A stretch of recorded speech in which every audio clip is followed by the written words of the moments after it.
शांति। आज 20/1/2025 की मुरली का वरदान देखेंगे।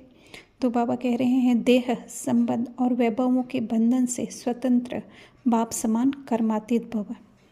तो परमात्मा का ज्ञान जो है वो बहुत ही सहज है, सिर्फ हमें उसे थोड़ा बुद्धि से समझने का है।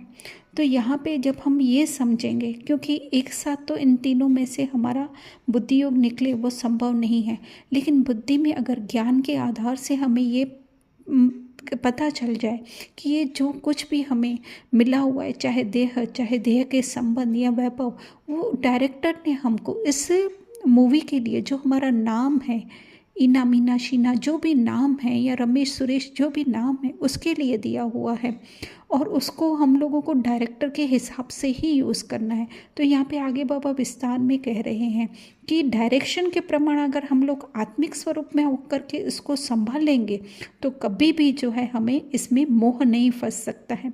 तो सबसे मुख्य बात यही है कि जब हम आत्मिक स्वरूप में रह करके, और जब ये हम जानेंगे कि ये डायरेक्टर ने हमें दिया है, तो ऑटोमेटिकली इन तीनों से हमारा ममत्व निकल जाएगा।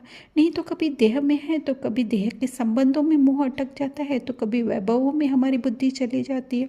तो उसका जो है बाबा बहुत ही सहज उपाय बताते हैं कि अपने आत्मिक स्वरूप में रहो, और ये हम पाठ बजा रहे हैं ऐसे समझो, तो फिर हम बाप समान कर्मातीत स्थिति के समीप पहुंच जाएंगे।